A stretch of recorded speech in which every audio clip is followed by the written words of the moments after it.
Should you try the OMAD diet? Nutritionist weighs in. With so much interest in, here comes buzz about a more extreme version of the eating plan, the OMAD diet.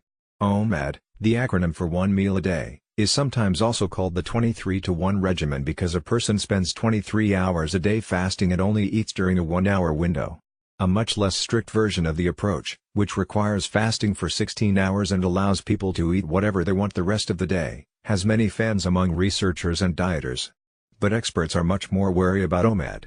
Kristen Kirkpatrick, lead dietitian and manager of wellness nutrition services at the Cleveland Clinic Wellness Institute in Cleveland, Ohio, has a few patients who've been following the plan for years. But for most people, life getting in the way and old habits can make sustaining the diet very challenging, she said.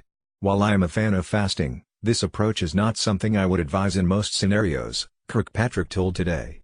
Someone with prior eating disorders could spiral back in with this approach. It carries too high of a risk of malnutrition, and the ability to stay on it long-term is difficult.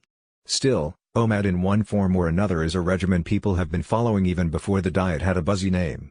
Todd Becker, who runs the About Thriving on Stress, that he usually ate dinner, but often skipped breakfast and lunch. Venture capitalist Vinod Khosla recently he fasts until dinner because food slows him down. Twitter co-founder Jack Dorsey also fasts until dinner, the newspaper reported. There's where people post photos of their meals and exchange tips. The main rule is to eat only one meal a day. That means no snacks, little nibbles or grazing every few hours, but you can drink calorie-free beverages such as water, and black coffee or tea at any time. Beyond that, variations exist, but Jennifer Oikarinen, a registered dietitian at Banner, University Medical Center Phoenix in Arizona, that people often follow these rules. You would have to be smart about your meal choices, Kirkpatrick said. No foods are excluded, but to avoid malnutrition, she advised including fruits, vegetables, whole grains, healthy fats and adequate protein at each one-time meal. You'd have to aim for at least 800 calories to get all that you need, such as carbohydrates, fats and proteins, but it would still be next to impossible to get all, like vitamins and minerals, she noted. The goal should also not be based solely on calories since a big fast food meal could contain well above 1,000 calories, but would lack nutrient density.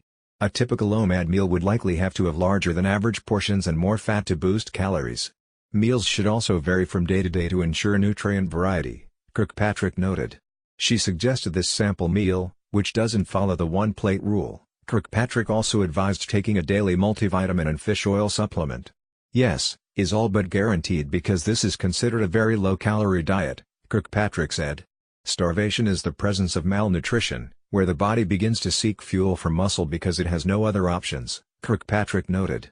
If calories and nutrients are severely depleted, the body can definitely start breaking down muscle, she added. If the meal is large enough, however, it can supply fuel for the time in between meals. This is why the structure of the meal is so important, Kirkpatrick said. They include malnutrition, mood swings, hypoglycemia, low blood sugar, and muscle wasting. People who are underweight or have a history of eating disorders, pregnant or breastfeeding women, people prone to gallstones or those who have type 1 or 2 diabetes should stay away from the OMAD plan, Kirkpatrick warned. Weight loss, especially for people who are carrying an, Kirkpatrick said. Someone who is morbidly obese, not on medications and has a strong motivation to try this diet may do well, but my assumption is that this would not be a long-term approach, she noted. Again, Kirkpatrick would not advise OMAD for most people, but if you want to try it, be sure to work with a doctor or dietitian familiar with the diet to make sure you are doing it right.